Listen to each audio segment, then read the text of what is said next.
Welcome to part 2 of the tutorial series on how to make maps for UT2004. Today we'll be discussing additional brushes that you can use to carve out or add to your map, and we will also discuss dimensions in UT2004 slash Unreal Editor 3.0. Yeah, we basically left off, or we will start where we left off last time. If you haven't, if you close the editor or something, then you can always open the map again by simply click on the open button and then find the map again. And we're back. If you want to create a new map and start from tutorial 1, then you can also use the new map option, but we will continue with the existing map that we have. Um, yeah, so there's multiple brushes you can use. Like last time we used the cube brush, so that's this one. Like the name implies, it just creates a cube that you can use to add or subtract slash cut out stuff in the cheese, which is the whole void around us. One tip I will, or one thing I will suggest you do not do is when you want to create a big level. So, for example, if you think you want to make like a whole office complex, do not make one big room and then um, start adding uh, little rooms inside of that big room. Like if I would expand this one out by make sure I'm in scaling mode, holding down control and doing left and right.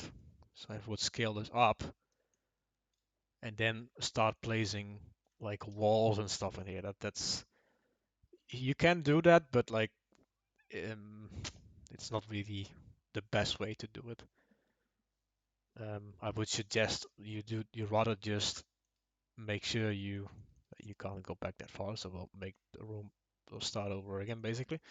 Like what you wanna do if you wanna add like an indoor level, just create rooms like this, like carve them out with the subtract tool instead of creating one big room and adding additive brushes that we will discuss later to that to make the rooms. I would suggest you cut them out of the cheese per se and then link them up with corridors.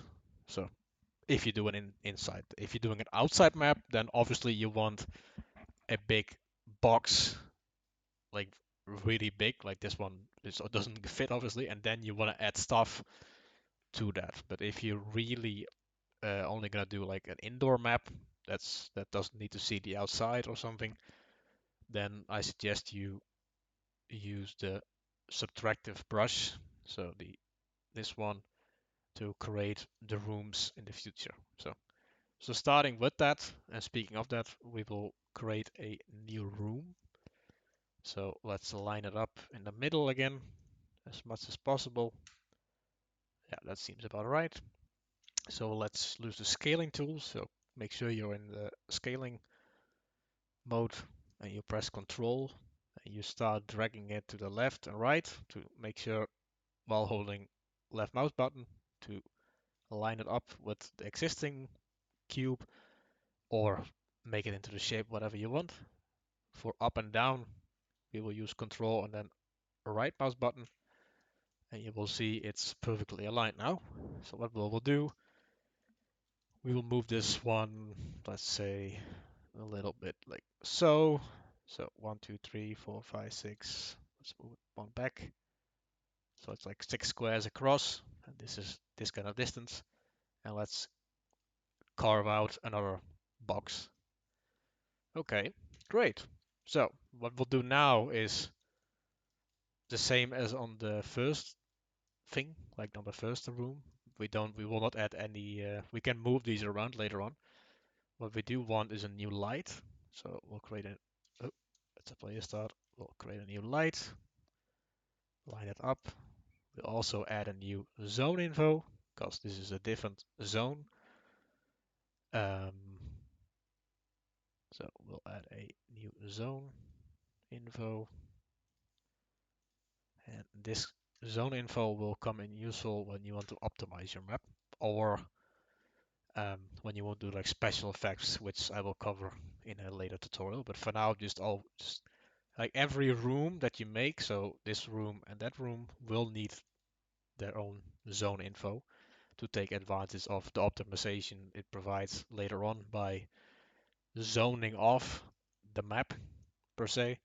Like this will be its own zone, so when you're in this zone and you can't see the other room, it will not be rendered. So, but now it would if we make a thing about it. But that's something for later on. So yeah, copy those two things. So make new ones. So place them in this new room. Let's give it a texture. I think we used abandoned hardware, I think last time. Architecture. Let's use the rust for the walls. So let's shift clicking also works apparently. That's something I learned just now. So if you hold down shift and then click on a wall, or click on the wall first and then hold shift and click again, it will apparently apply the texture. So the more you know. Like I said, I didn't know that either, so we'll make use of it now. Yeah, so shift click. Oh, there we go. So we want to hold shift B again to get the texture properties. We want to align it to a box. Um, that one didn't get the right memo. There we go. It's all aligned, so I only want these selected. And then I'm gonna turn them around. Sure, that looks fine. The floor and ceiling are also fine. That's fine. Okay. So let's now, before this map will actually like work, we will need to build the level basically. So let's just last time you can do the build all. That will build the geometry, lighting to its fullest, and the AI pathing. You should only do this at the end of your changes, or when you actually want to test your map. So for now, we will only build a geometry, which is the whole process of carving out this stuff. So now when I build the geometry, you will notice the lighting will go away because lighting data gets deleted when you only build geometry. But this room now actually exists in the world of cheese. So yeah, don't forget to build your geometry or build all at the end to make sure that your changes actually exist and you don't fall into a void of nothingness. Um, yeah, so we want to build lighting now as well. You can also build changed lighting, but you only really need that when you're getting to bigger maps and you only want to change a small thing. But for now, we'll just build everything and you will see everything is lit up nicely now. So, okay, well, let's now move some of our pickups to that second room. So let's make that the flag cannon room. So we'll go into scaling mode again. We'll hold down control and grab the two ammo packs as well. And then hold shift to drag them along. While holding shift, let's rotate them as best as possible. This is in free roam for some reason, like static meshes don't. I think they can be done on a grid, but I'm not really sure why they don't do that. But yeah, we'll try to do our best to line them up. I think static meshes do, but like these actors don't, which is fine. So let's add them like around here or something. So you will see they have moved. Um, let's add a different type of light. So we go to the static mesh browser again. I think it was abandoned hardware. Yep. Then do some lights. Let's see what's a good light to use. Yeah, that one works. Sure. Let's make sure I selected it. And then plonk it down in the room. And then I'll line it up as best as I can. It's pretty small, so I'm gonna increase it by 3 times. Because otherwise it's pretty small. There we go. Yeah, just for convenience sake, I will rebuild everything. Move this little box out of the way. And there we go. We have a second room with now the flak cannon and its ammo. But yeah, as you noticed, there's nothing in between connecting the two. Well, that's when we need to carve out a hallway. So what we'll do is create a brush, so a cube, or it can be any shape. It can also be a cylinder or a cone or whatever. Like there's different types. We will cover these stairs ones in a bit. The cone ones and stuff are mostly used for decoration. The sphere as well, but I suggest you don't make spheres or circle spheres in with BSP. You should use a static mesh for that you make in a 3D modeling program, but it's possible to make a shape or like carve out uh, a sphere like in this cheese void stuff. So you could do that, but I recommend you don't. There's also a volumetric thing like the tooltip suggests for torches and chains and stuff like that. We will be using a simple cube. So let's line it up somewhere in here. We can either make it so it's flat to the wall, or there's like some little room in between. So we'll leave one tile in between, and we can turn it down slightly because otherwise it looks a bit weird. And now we're gonna carve out that hallway. So you will see there is the hallway with all the rust patterns that go with it. Let's build everything, and you will see some lighting has started to appear. I have to appear like some shadowing is being cast from that light and from that one to here. Um, One thing I want to mention as well before I forget it. Um, you One thing that you don't should not forget is dimensions in the game basically. So you don't want to make a massive room when you that makes you feel like you're like a small ant or something. So to check that your dimensions are actually good, go into the actor browser again, then go to pawn, Unreal pawn, and then X pawn. Select it, and then place it down anywhere in the map, and you will get a T-posing character like Mr. Jacob over here. What this does is basically nothing. When you play the map, it's just that simple ball that just does nothing. But this is equivalent to your actual height in the game as well. So what you want to do is you think like, oh, this like if you look at the hallway compared to him, it's massive. Like it's actually massive. So let's actually reduce that a bit. So let's make it a little bit smaller and then move it down. Or what we can do is, that's a new thing. If you only want to change a certain direction, you you see this red dot in the middle? Nope, there it is. That's the pivot point. So everything moves about that point, which that's what pivot point means. Um, so I also noticed that it isn't fully linked. There you go. So let's change that pivot point from the middle, from the center to one of the corners by holding on Shift and then clicking on one of these corners here in the bottoms, these vertexes, as they're called. So you will notice that the pivot has changed. So what this means is when you now do Shift and drag, it will move around that point. So it won't be moved in the center, but it will be moved from that corner.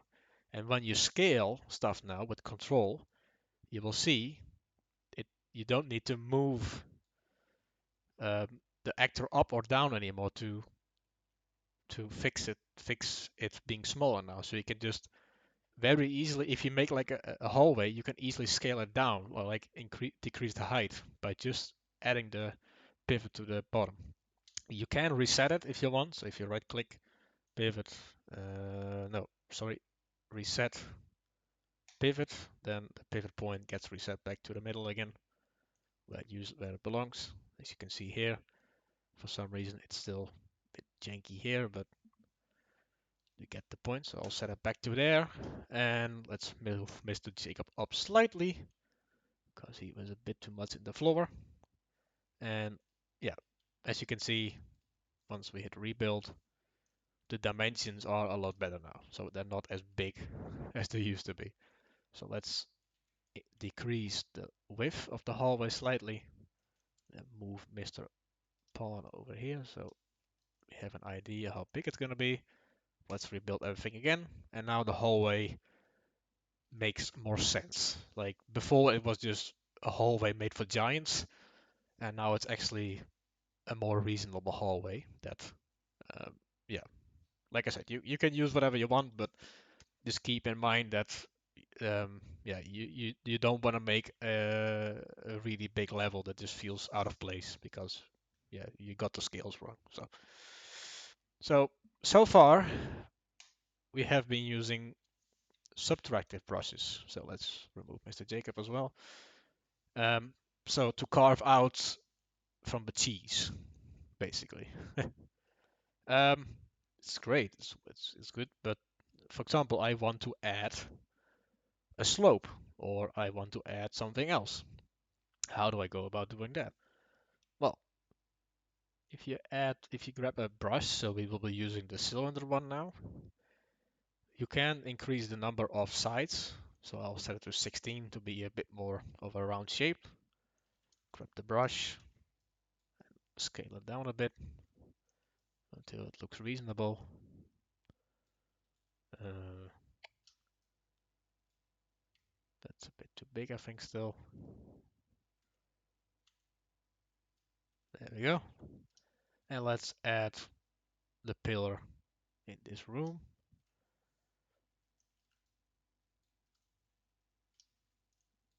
And then hit the, either you can do the add or you can do Control A to add to that room.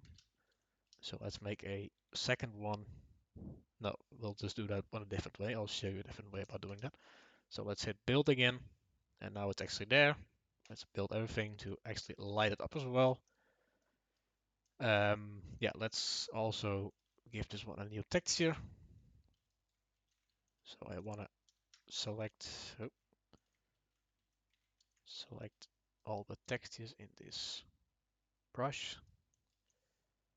Give it a new texture if I can find one.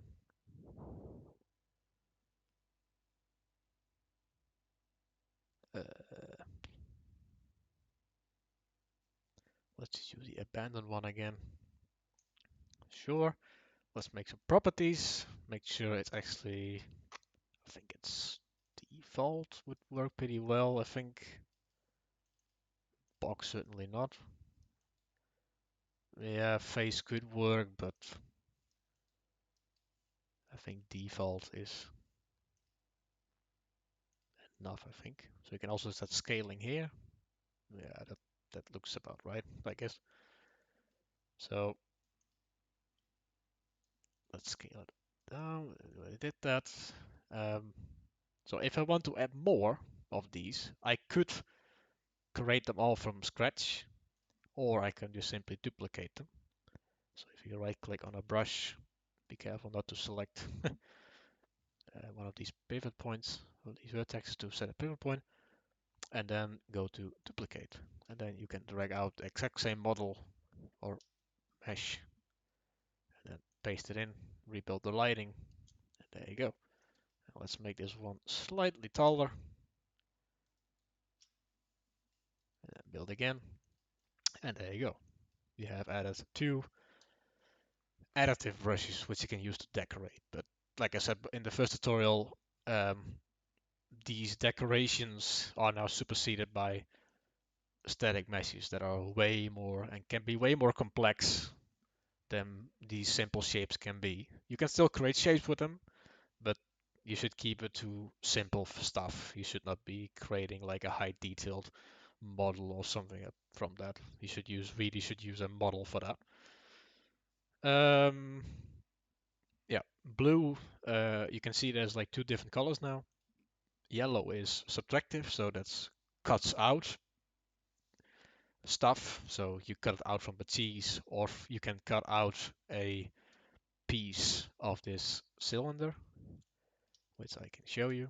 So if I put a box in between here and then make like do this, so it's like floating in midair. And if I do subtract now, you'll see I basically cut out a shape into it, which, yeah, that's what subtractive does basically. And blue is additive, which just adds um, geometry slash BSP to the level. One thing you do need to keep in mind, you cannot add stuff to the void like this one, which I create on accident, because this one will not work. There's nothing, an additive brush will only work in a subtractive box. So it needs a space, and it's a carved out space to actually be placed in. Otherwise it simply doesn't work. So we're gonna remove that one. I think I did it like a lot of times apparently. And then rebuild again. Um, okay. One thing you can also do is, for example, you create a complex shape. For example, you create a, let's create a H, for example. So really simple, not too much. Uh, add, add, and then turn it around.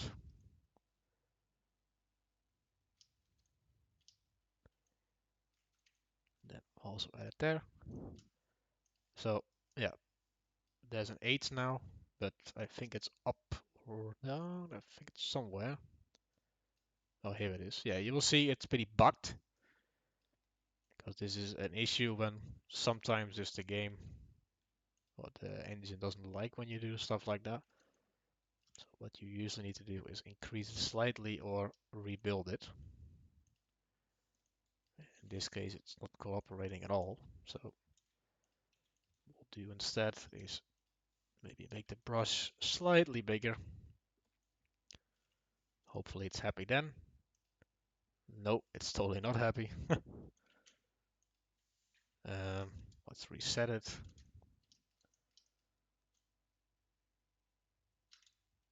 And try again.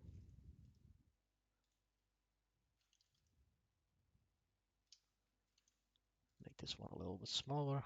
Rebuild to get clear the old stuff out. Yeah, that looks more like it.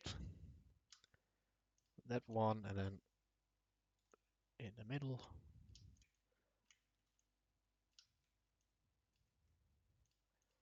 Move that one by one. Add. And there we go. We have a really simple H. So, for example, you created a shape like this and you want to copy it. Well, you say, I just hold down Control and select every brush. Yeah, cool.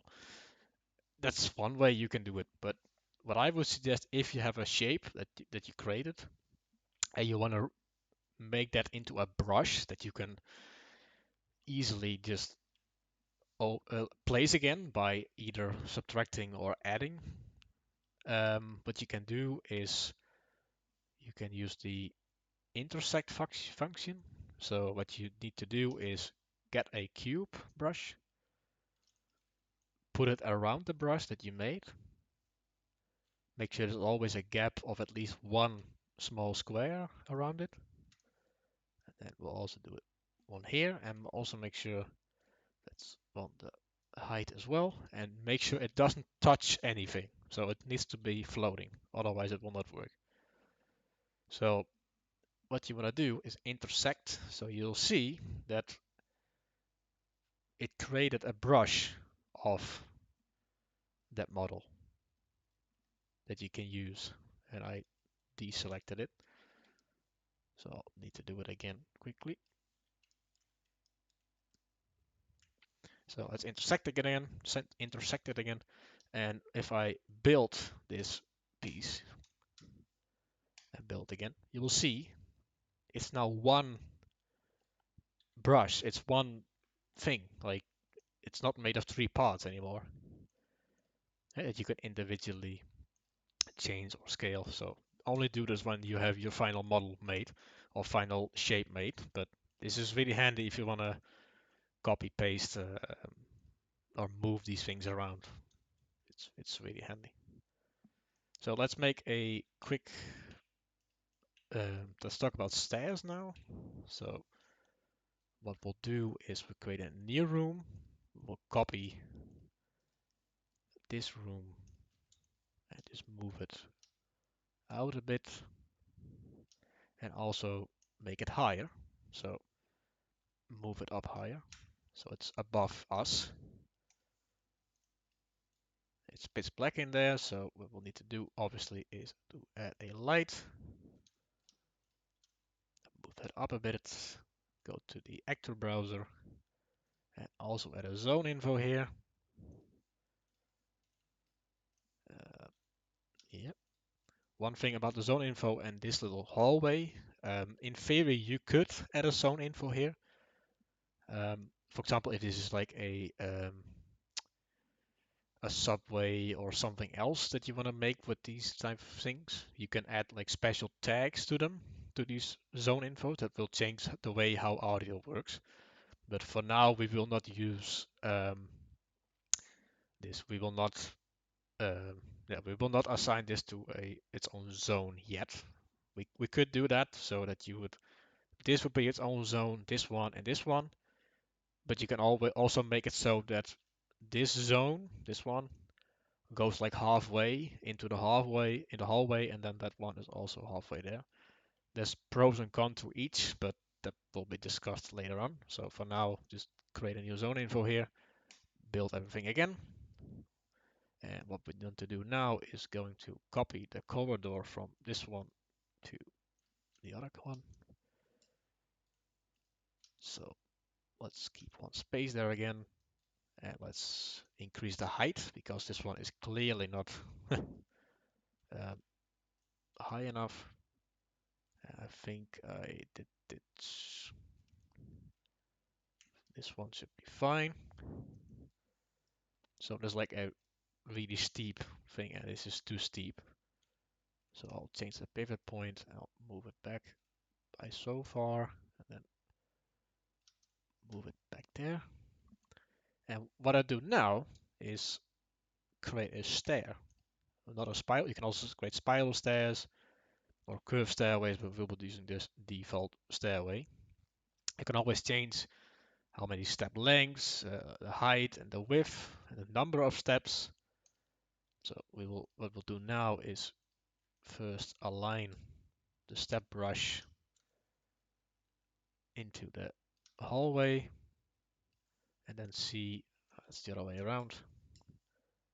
So one thing to note, the pivot point is the entry point. So always make sure the pivot point is at the entry point of your stairway.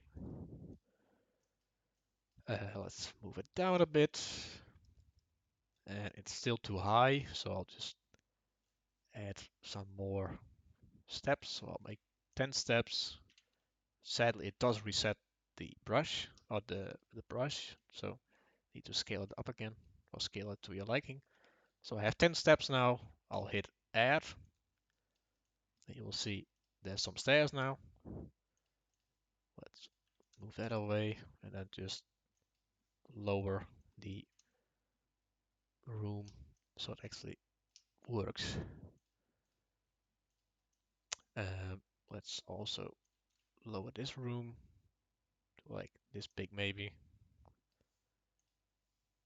I think it should be possible to fit in there. Let's quickly check with a pawn.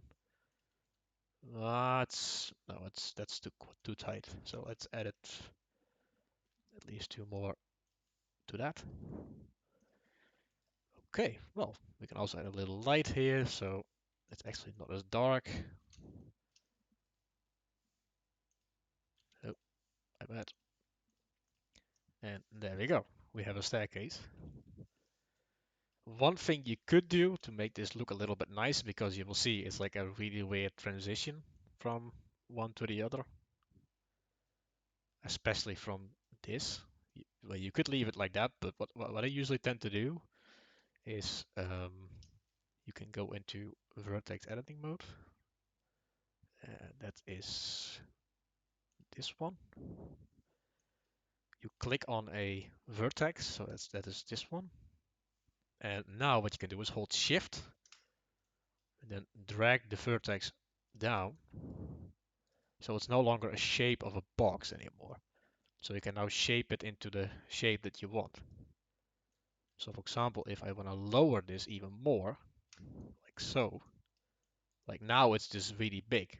But what I want to do is make it like a real staircase, so it's like a bit less room filling. A staircase doesn't always reach up to the ceiling. So let's move the light down again. And actually save the map. Don't forget to do that regularly, obviously. Let's quickly add a light in here. Just gonna duplicate this one because I'm lazy. Paste it in and just rotate it slightly. I think I'll make this one, 1, and 1 because this one is pretty small, this room, so not too much. Let's see. Is that about right? Yeah, that seems about right. Okay, let's build everything again, save again, and play our map.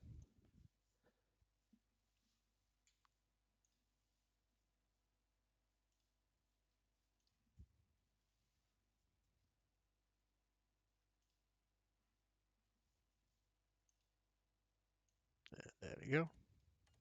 And once again, the settings don't seem to always work for me, so quickly reset them again. So this is the first room that we left off last time. Everything besides the flag cannon is still here. We now have a corridor where we can jump in somewhat. And you'll notice the speed is pretty quickly. It's pretty fast. It's because I'm getting like above like there we go, 3000 FPS. So the game actually speeds up the faster it is. But it's only in offline that happens. So if it looks really quick, that's why. So the flag cannon is now here. Same stuff, nothing has changed. We now also have the pillars that we made. You can shoot them. You can also wall jump above them or from them, if I can. Have I dot dodging enabled? Hmm, I haven't enabled. I think the double click, that's fine. You can dodge off of these as well. It's just the same as a wall, so you can just jump it off. But this really fast speed makes it really annoying to to move around. So yeah, you can see you can also work on the stuff and the stairway that we made.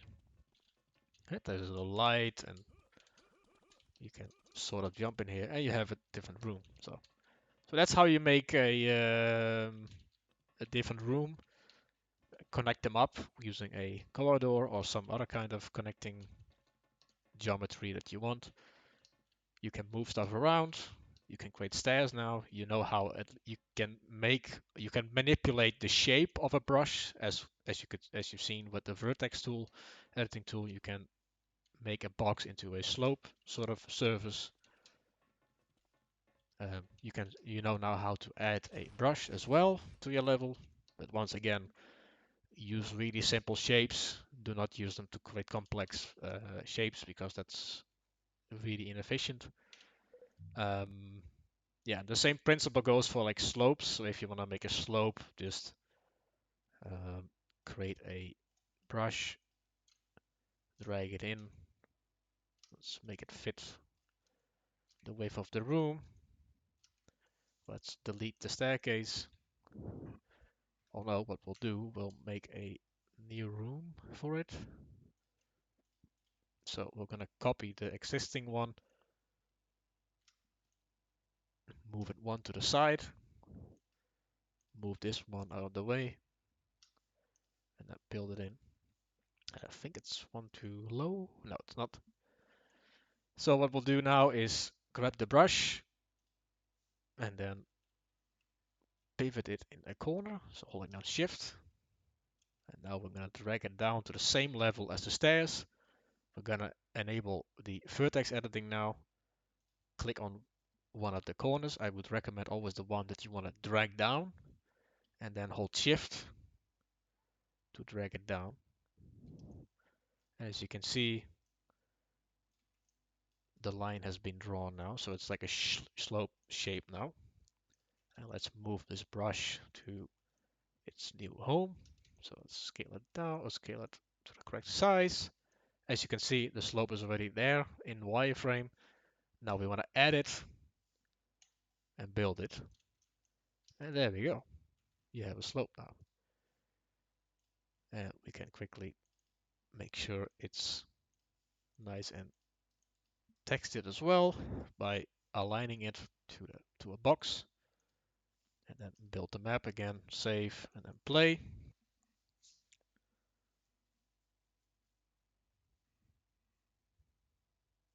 And any second now. And there you go. You have a slope. Grenades bounce of this. So yeah, you can walk up and down everything. So it's the same as a stair basically, but yeah. It's just some maps are more convenient. Like you see that flag cannon bounces off more predictably, and this one bounces more back at you. So there are reasons to have a slope versus a stair. So yeah. Let's go back to the end. Yeah. That will do it for this part, for part 2 of the tutorial. We covered the additional brushes that you can make. Experiment with them, I would say. Do not bother to use the terrain, BSP-based terrain. That's for the whole over. That's for the terrain stuff. You can use a sheet to like create a poster or something else. But yeah, just mess around with them. One thing I will warn about: do not set this number like to anything above 4 or something. You will crash your editor basically, because this gets really complex really quick. So yeah, once again, thank you very much for watching. If you have any comments or any questions, leave them in the comments. And we will see you again next time where we will cover the basics of lighting. All right, see you then.